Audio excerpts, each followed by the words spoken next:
I take pleasure to give a brief introduction of the chairperson of the conference, Dr. Keshav Nandi. Dr. Keshav Nandi is Professor of Management and mentor at Narsi Monji University and comes with a rich 39 years of experience spread across teaching, civil service, magistrate, holding senior positions in Reserve Bank of India, Unit Trust of India, and being Senior Vice President, Occupier, CVO, and Director on the boards of 5 well-known manufacturing companies. He is member of various corporate committees and industry bodies like the Bombay Chamber of Commerce and Industry, and is recipient of several prestigious awards at different government and industry bodies. He is a reputed motivational speaker in India and abroad, and is an acclaimed NLP trainer. His book, Be a Habitual Winner, is a bestseller. I welcome you, sir. Can we have the virtual bouquet?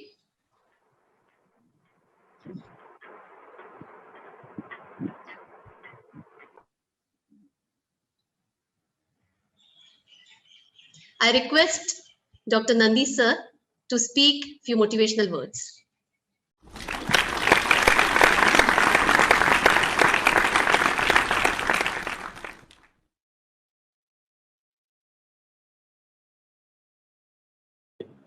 Can you hear me?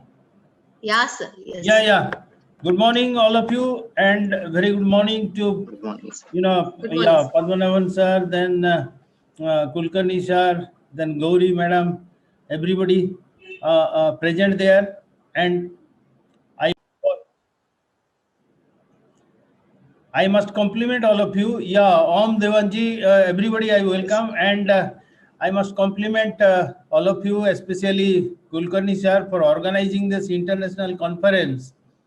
And if that is, first of its kind, then definitely today a cake should be cut for in the honor of Kulkarni sir for organizing. He is the force behind it.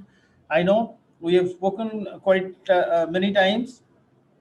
And I am sure this international conference will pave the way for a great brand building of the institute, which is a very old institute and is raring to go. And now with very active people in the faculty as well as in the management, I am sure it will make marks in the days to come.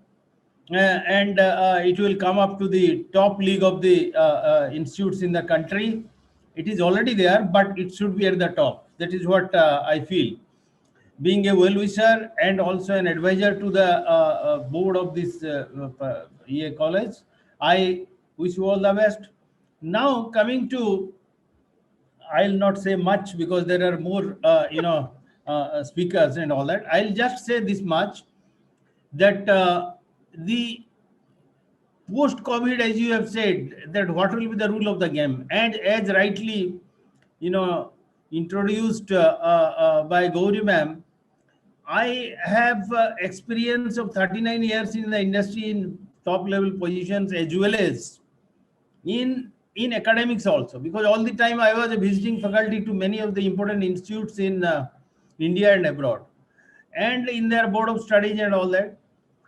And being a professor of management, I can tell you that, what we are teaching actually in different colleges, whether it is management college or not. So ultimately, all the students, they are products for the industry.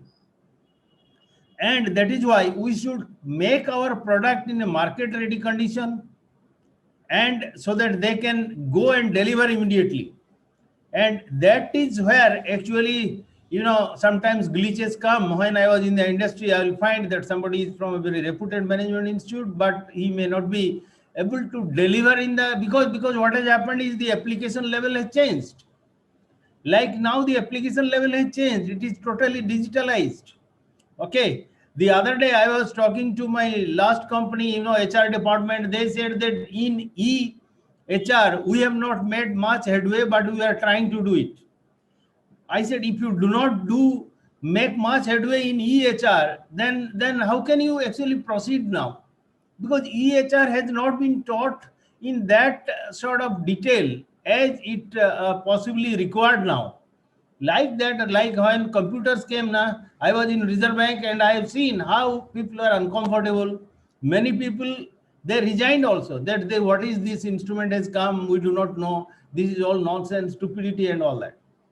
Same thing also, the the naysayers, they are also still talking about the digitalization, but it has been brought to us with blessings of COVID, and it has expanded its arena in such a manner. Now people have started realizing that it should have come much earlier, right? So the digitalization process, it has now changed actually the way we are doing business, the way we are running all sorts of our activities.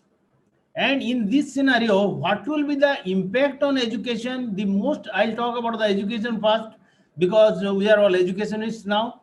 So the most important impact is how to prepare the students to face this challenge effortlessly and how to grab the opportunities. Like the other day in my college, in my university, I found that 6 students, they have started doing e-innovation, and they have come out with very important points. That reminded me of my last visit to China, where it is compulsory that by the side of every library, university library, there has to be an innovation laboratory. Whether you are studying technology, management, or liberal arts, it hardly matters. At the end of the course, you will have to create something, create something which is not existing. And if you are not able to create, then definitely, your score will be very less. Or more than 100 marks and grades are given to this. But in our country, so far it has not happened. It should happen very soon, because so far it is only internship projects, only internship. That is again a sort of thesis you prepare, and when you go for interview, if the interviewer like me, he asks for the copy of the dissertation, you give, otherwise nobody. But there I found all students they take so much pride that I have created this. I have created this. Then they will ask, what have you created? Like that, that exchange has created an environment of innovation and creativity in the country. Like there are so many reasons why we can be envious of their achievements. They have become inimical to us. We can say so many things about it. But you must agree that if now they are second, I think second or third in patents, they are nobody. Their position was 120, just above India, some 5 years back. Now in patents registration, China is at number 2 or number 3. And India's position has slowly moved up to possibly 91, 92 and all that. So why this has happened? This has happened because we have not been able to create the culture of innovation and creativity in our students. And that is what we have to do now. Otherwise, we will not be in the forefront. We will be always in the backyards, right? So as far as teaching is concerned, as far as education is concerned, we have to create an environment, and we have to give this, we have to empower the students with the skill so that they become very successful in a digitalized world. Okay. And as far as industry is concerned, most of the things they have already switched over to their digitalized mode. Like now, that how the the courses that we taught in MBA in marketing, physical marketing, these are outdated. Students are laughing now. In e-marketing, sir, what are you teaching? Okay, so in e-marketing, in e-commerce era, what is the skill required by the students? That is what we will have to teach. The basic idea is that the board of studies in each and every college, whether universities updating the board of studies or not, the syllabus in board of studies, that is not material. We have to do it. I'll expect that our college BPM should have its own internal board of studies, find out in each and every subject what is the present requirement post-COVID, after digitalization, what are the requirements. Like I gave you a couple of examples about EHR, then e-commerce and e-marketing, right? Like this, each and every subject teacher should find out that what are the new skill requirement required, and they should be included in the syllabus, and we should teach the students. Whether it is there in the university syllabus or not, it hardly matters, because they will move very slowly. But students cannot wait. They will have to be empowered with the latest, and that is what, as far as education is concerned, that is what I'll request the management to ensure, that to find out what is the gap, what is the skill gap, what is the gap in the syllabus, and this gap should be filled in, right? And then comes your interview preparedness. Interview preparedness of the students. When they go for the interview after their course, they find that in many areas they are lacking, especially maybe in communication skill, maybe in presentation skill, in analytical skill. So we must mentor the students in such a way that they make a self assessment as to in which area they are weak, and then how to train them. I clearly remember when communication skill is poor in some students, because many of the students, they will come from vernacular background, and we tell them, and I have very successfully practiced it also, that you give lecture today on any subject before your parents or your brother and sister. So when you give a lecture on cow, you give a lecture on buffalo, or anything, any stupid topic you pick up, and you give a lecture for 10 minutes, then your parents, they will know the felicity of your language, they will know your fluency, they will know your depth, and they will tell you. They may not be exact always, and they may not be, many times they may not be so highly educated to understand the nuances of what you are talking, but that hardly matters. Okay, that hardly matters. Like my mother was not very highly educated, but she used to always tell me, today you sounded very confident, but yesterday you are not so confident.